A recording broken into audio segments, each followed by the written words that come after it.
Berarti kalau kita nabung uang ke bank? Kalau nabung beda. Nabung kan dokter cuma taruh uang. Yes. Ya. Masalah mereka putar atau tidak putar, itu kan kita tidak ikut campur. Beda dengan deposit. Deposit itu memang uang kita ditahan. Ditahan, oke. Dan dokter tidak bisa tarik kan, kecuali di waktu yang sudah disepakati kan. Yes. Misalnya 6 bulan baru bisa ditarik. Yeah. Tapi kalau tabungan, hari ini saya butuh duit, detik ini saya tinggal ke ATM, tarik, selesai. Tapi uang kita juga diputar dengan cara yang sama? Bisa sama, bisa tidak. Karena kalau di konvensional kurang lebih pasti uang yang tabungan kan nggak dibeda-bedain. Yeah. Ini tabungan, ini deposito, nggak. Pasti tapi dicampur. Dokter nggak ada akad dalam tabungan itu untuk ikut investasi, nggak ada. Okay. Saya cuma nabung. Okay. Akad saya nabung, saya taruh. Makanya dalam 24 jam saya bisa tarik uang saya. Okay. Deposit itu jelas. Uang kita ditahan untuk memutar atau diputar jenis usaha yang sedang dikembangin oleh instansi tersebut. Oke, berarti kalau menabung itu punya potensi untuk adanya riba, tapi belum tentu itu riba. Ya, seperti contoh misal, dokter nabung terus dikasih bunga, dokter nggak ambil, selesai, clear. Oke. Ya kan? Sebab saya tidak ikut investasi, saya cuma nabung kok. Tapi karena perbankan mungkin rasa terima kasih dia memberikan bunga di situ, oke, dia kasih silakan. Tapi orang Muslim tidak akan ambil.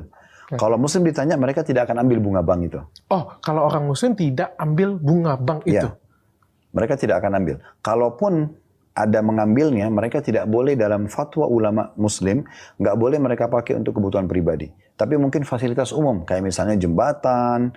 Menyumbangkan kembali. Ya, tapi untuk fasilitas umum ya, dia nggak boleh ke tempat ibadah, kayak masjid itu nggak. Tapi dia misalnya WC umum, jembatan, sumur yang dipakai oleh banyak orang, silakan saja. Cuman perlu digarisbawahi ini nggak berpahala, karena dasarnya sesuatu yang haram kalau dikeluarkan di jalan Allah dia tidak ada pahalanya. Oke. Okay. Mohon maaf banget Pak Ustadz, saya pengen bertanya Pak Ustadz. Pak Ustadz ada rekening BCA atau Mandiri atau lain sebagainya? Pak? Saya semua di bank syariah. Oke. Usaha Pak Ustadz juga seperti itu? Iya. Oke. Pak Ustadz, tapi pada kenyataannya, ini kan hukum yang, kalau saya nggak salah Pak Ustadz ya, koreksi saya kalau saya salah, riba ini dosanya katanya, dosanya besar Pak Ustadz kalau di agama Muslim. Benar atau nggak Pak Ustadz? Betul. Pertanyaan sederhana gini, boleh nggak seorang Muslim menabung di bank konvensional? Kita bicara nabung, tidak bicara deposit. Jawabannya boleh. Bekerja Pak Ustadz?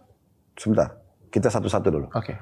Di poin ini, supaya jelas dulu. Sekarang boleh nggak menabung? Kan tadi yang ditanyakan itu banyak para toko masyarakat dan segala masih buka di bank konvensional. Boleh nggak? Boleh menabung.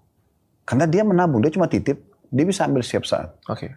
Dia bukan datang ke situ untuk mengambil bunganya, kecuali dia memang niat saya mau taruh uang saya di sini supaya dapat bunga. Supaya dapat bunga dan bunganya saya nikmatin. Nah itu dia baru kena hukum di situ. Oke. Selagi dia nggak nikmatin bunganya itu bukan